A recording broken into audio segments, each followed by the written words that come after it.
Olá, pessoal. Bom, vamos dar prosseguimento na disciplina de corpo humano, né? E nessa e nas próximas 3 aulas, ou seja, nessa semana, a gente vai abordar o conteúdo de digestório, ou seja, a gente vai olhar como que ocorre a digestão dos alimentos no corpo humano, né? É um tema importante na educação básica. Vocês sabem que vários aspectos relacionados à saúde, à promoção de saúde, né, e ao cultivo de hábitos saudáveis está relacionado com esse sistema, né? Principalmente se a gente imaginar que a obesidade, inclusive infantil, hoje é um tema bastante importante de saúde, né, com o qual vocês vão lidar lá dentro da escola. Então, tópicos relacionados à educação alimentar, a cultivo de hábitos saudáveis, a preocupação com o sedentarismo, são tópicos da ordem do dia, são tópicos com os quais vocês certamente devem se preocupar enquanto professores do ensino básico, né? Na aula de hoje, a gente vai tratar principalmente da composição química dos alimentos, né? E a gente vai começar a falar um pouco sobre metabolismo, né, de maneira bastante introdutória. Então vamos lá, né? Para falar dos alimentos, a gente pode pensar em dividi-los em 2 grandes grupos, né? Os macronutrientes e os micronutrientes, né? Vocês sabem que a gente precisa desses 2 grandes grupos de alimentos, além do oxigênio, é claro, para obter energia, né? A gente precisa, na verdade, dos nutrientes e do oxigênio. A partir desses dois grupos de substâncias é que a gente obtém toda a nossa energia. Vocês já estudaram lá no sistema respiratório como é que a gente obtém energia através do oxigênio.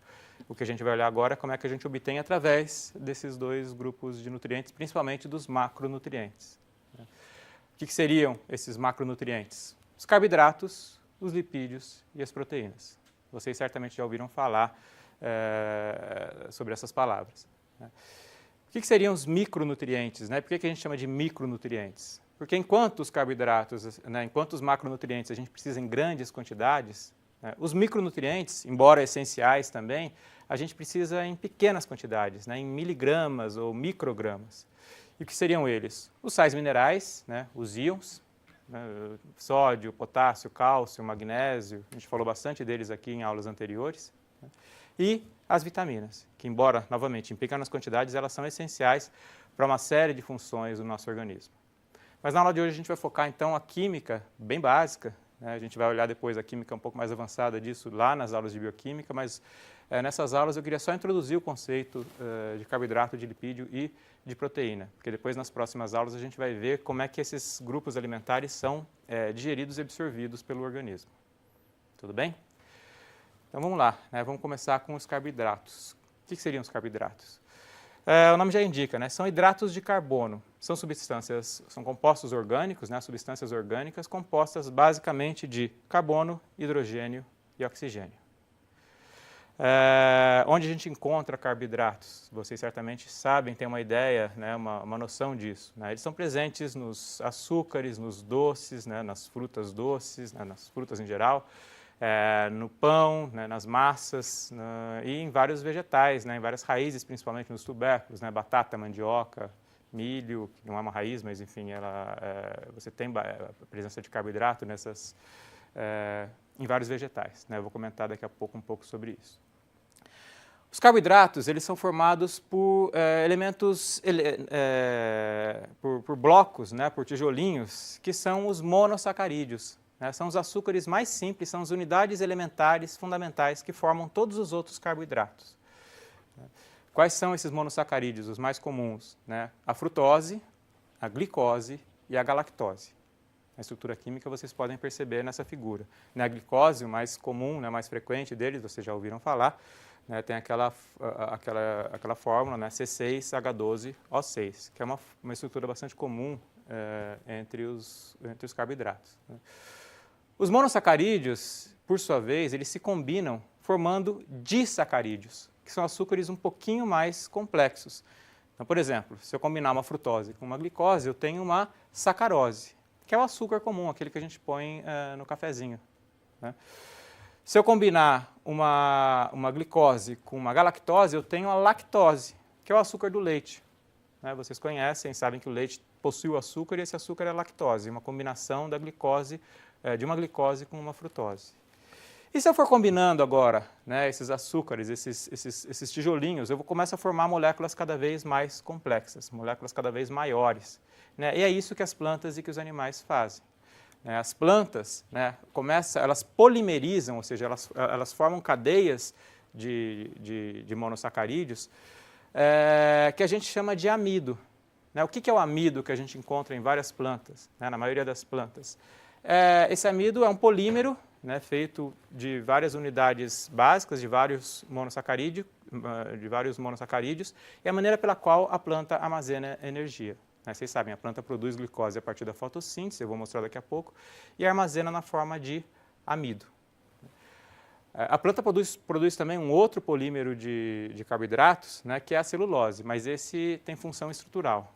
Embora seja muito abundante, muito frequente na natureza, a gente não consegue digerir a celulose. A celulose é o que a gente chama popularmente de fibras, né, está presente lá nos vegetais, nos nossos alimentos. Os animais, por sua vez, né, eles produzem um outro tipo de polímero de monossacarídeos. Né? Eles produzem, a gente armazena, os animais, incluindo o homem, armazena os carboidratos na forma de um polímero que a gente chama de glicogênio. Ou seja, o glicogênio é a maneira pela qual a gente armazena esses carboidratos. Ok? Então, se a gente olhar, essa figura está só para lembrar uma coisa que vocês já sabem, né? As plantas produzem glicose a partir de um processo que a gente chama de fotossíntese. Quem não lembra, recomendo que depois recapitule isso, é um conteúdo muito importante de biologia. E vocês sabem, né, a planta combina CO2 com água, né, na presença de luz e clorofila, e produz glicose, no processo que a gente chama de fotossíntese. E armazena essa glicose, como eu acabei de apontar, na forma de amido. Os animais não, né? Os animais não conseguem produzir glicose. Né? O homem, por exemplo, não consegue produzir glicose, ele precisa obter essa glicose através, né, por meio dos alimentos. E armazena, como eu acabei de dizer, essa glicose na forma de glicogênio. O glicogênio fica armazenado nos músculos e no fígado. Tudo bem, pessoal? Vocês lembram também que a glicose é a nossa fonte imediata de energia, é a nossa principal fonte energética. Vocês sabem que 1 grama de glicose é capaz de produzir por volta de 4 quilocalorias.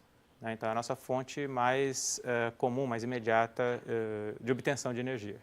Quando a gente precisa de energia, a musculatura e o fígado acabam quebrando o glicogênio para fornecer essa glicose para os tecidos poderem utilizar. Alguns tecidos, por exemplo, o tecido nervoso, depende exclusivamente de glicose. Daí a importância dessa substância para o nosso organismo, da disponibilidade dessa substância para o nosso organismo.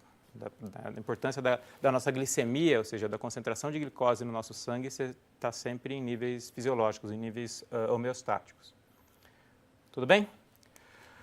Bom, o segundo grupo de alimentos que eu quero conversar com vocês são os lipídios, ou seja, as gorduras, né, que basicamente podem ser, as mais frequentes são os ácidos graxos e o triacilglicerol. Os ácidos graxos também são constituídos, né, os lipídios também são constituídos por carbono, hidrogênio e oxigênio, embora eles possuam menos oxigênio do que os carboidratos, né, o que faz com que eles sejam menos polares, ou seja, eles são substâncias em geral apolares, né, substâncias que por essa razão não se dissolvem em água. Vocês sabem que gordura e água não se misturam, né, e é o caso dos lipídios. Então a gente tem os ácidos graxos, que basicamente são cadeias de carbono, né, com uma carboxila no final, a gente vai ver melhor isso lá em bioquímica, né, eles podem ser saturados ou insaturados, eu não vou entrar nisso agora. E eu posso combinar 3 moléculas de ácidos graxos com uma molécula de glicerol, formando o triacilglicerol, né, que é o lipídio mais frequente no nosso corpo. A gente armazena no nosso tecido adiposo, no nosso tecido gorduroso, gordura na forma de triacilglicerol, os triglicerídeos. Né? Vocês já ouviram falar certamente nessa substância.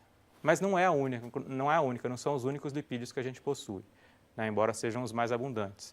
Quais são os outros lipídios presentes no nosso corpo? Eu selecionei 3 aqui para mostrar para vocês. Né? O primeiro deles são os fosfolipídios, né, que tem estrutura parecida com os triglicerídeos, mas em vez de um ácido graxo, eles têm uma molécula de fosfato ligado aqui no glicerol.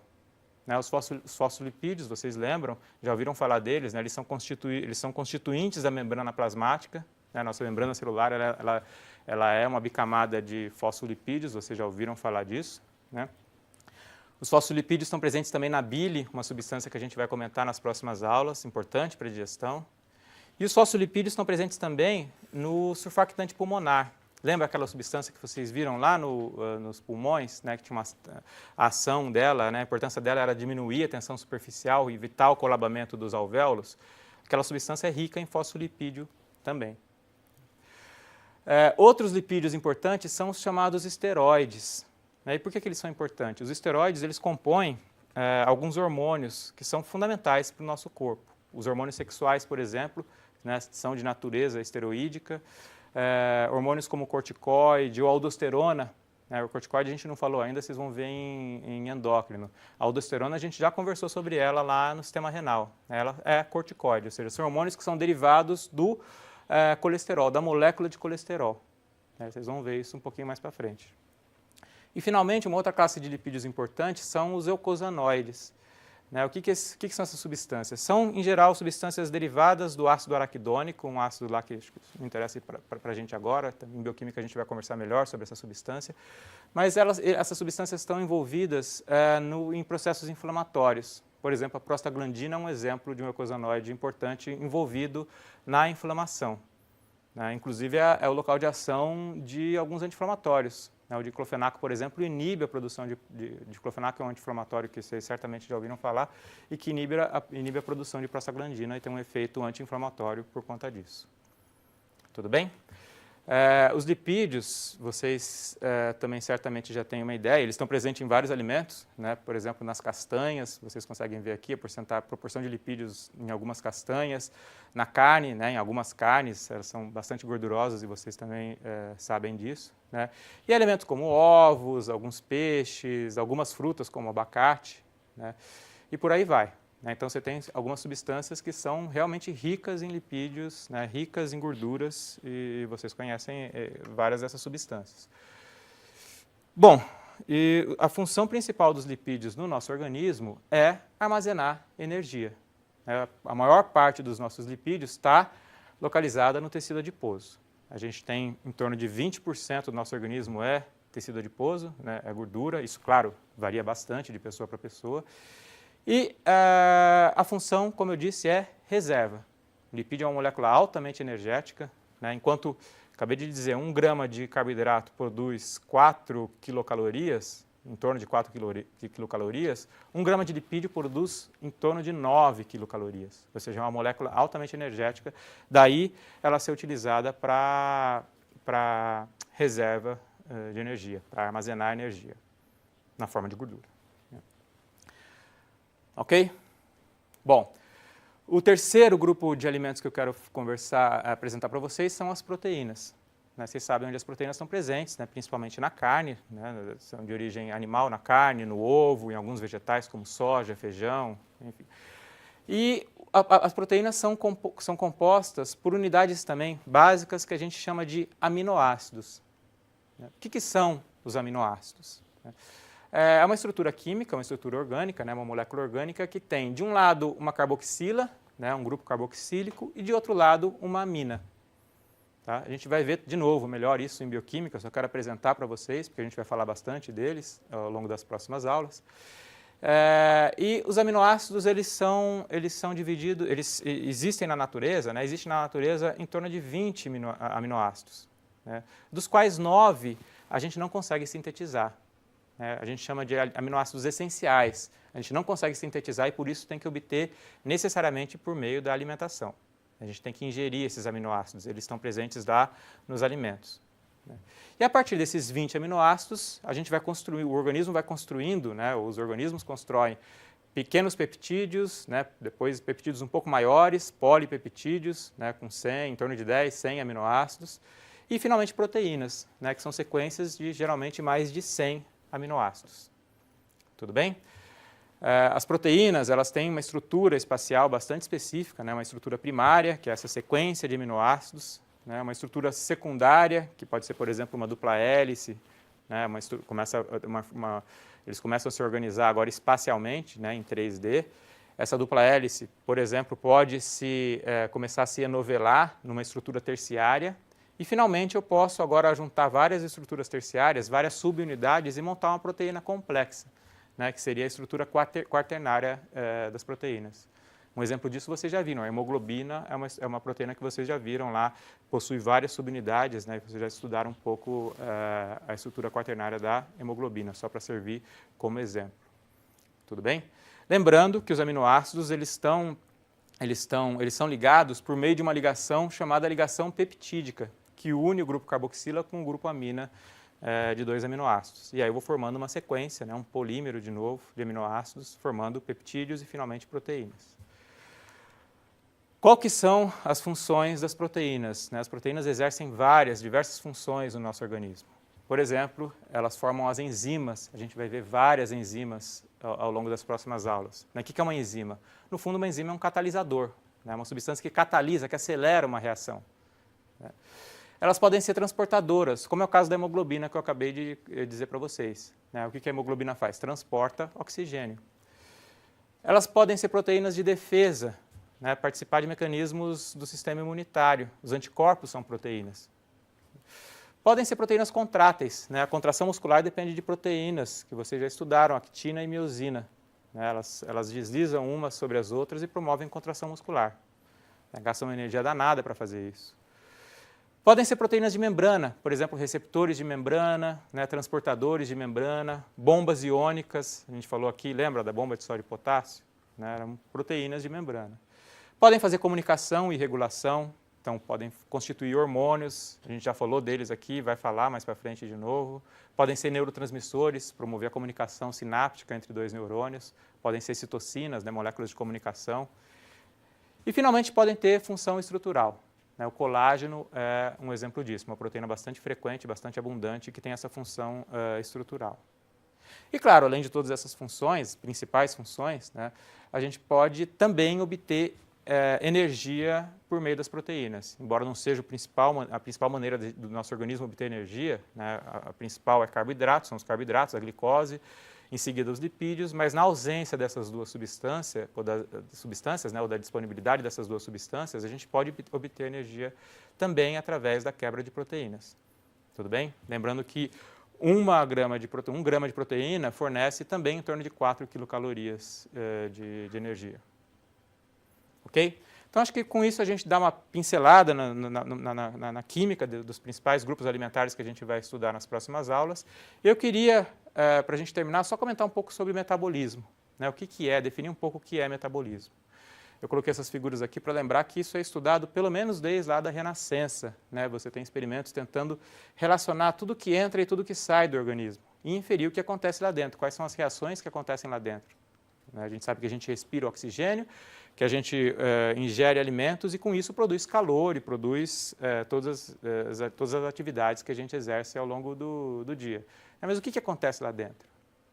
Quais são as reações que acontecem lá dentro? Desde a Renascença se estuda isso, que do lado direito a gente tem uma figura já do século XIX, mostrando um aparelho um pouco mais sofisticado que é denominado um calorímetro. Então tem um cachorrinho aqui dentro, e o cientista está tentando entender, medir tudo que ele respira, tudo que ele ingere, tudo que ele excreta e a partir daí fazer inferências do que está acontecendo lá dentro. Ok?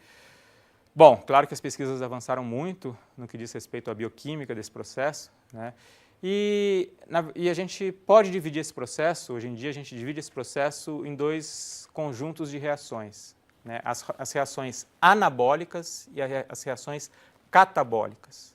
O metabolismo é a soma das reações anabólicas e reações catabólicas, o complexo dessas reações químicas e bioquímicas que acontecem dentro do nosso organismo. Basicamente, reações anabólicas, ou seja, o anabolismo diz respeito à síntese de substâncias, síntese de macromoléculas.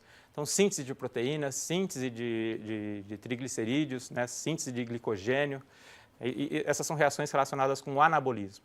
Enquanto que o catabolismo é o nome que a gente dá para as reações de quebra dessas macromoléculas em moléculas menores para obtenção de energia.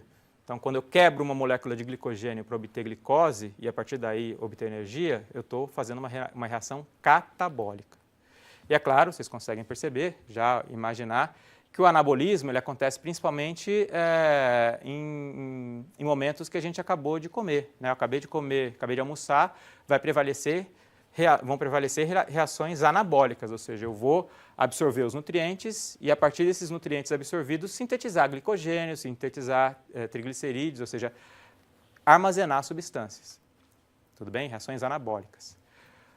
Ao contrário, se eu estou num período de jejum, bastante tempo sem comer, eu preciso tirar energia de algum lugar, né? E aí eu começo a fazer catabolismo. Eu começo a quebrar essas substâncias, glicogênio, triglicerídeos, para fornecer glicose, ácidos graxos, para que a partir daí eu consiga utilizar energia.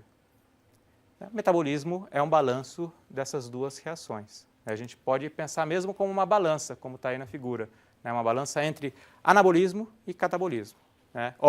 Em alguns momentos vai estar prevalecendo o catabolismo e em outros momentos o anabolismo. Se eu estou gastando mais do que eu estou ingerindo, prevalece o catabolismo, e o contrário, se eu estou ingerindo mais do que gastando, prevalece o anabolismo. Tudo bem? A gente sabe que a única maneira da gente ingerir nutrientes é através da alimentação. Mas a pergunta que a gente pode fazer é como é que a gente gasta toda essa energia? Né? Para onde vai essa energia toda? Onde a gente gasta energia? Eu coloquei aqui três processos que consomem bastante energia do nosso corpo, né? O primeiro deles é o funcionamento da bomba de sódio e potássio. Já comentei isso em aulas passadas, né? A bomba sódio e potássio consome uma energia danada para funcionar, né? E é uma bomba importante, lembra? Aquela bomba que promove aquele gradiente químico entre sódio e potássio dentro e fora da célula, já falou dela aqui, né? Outra coisa que requer energia, que a gente gasta energia pra caramba, né, é o trabalho muscular, contração muscular. Eu estou aqui de pé, me movendo, falando, tudo isso requer energia, bastante energia. Né?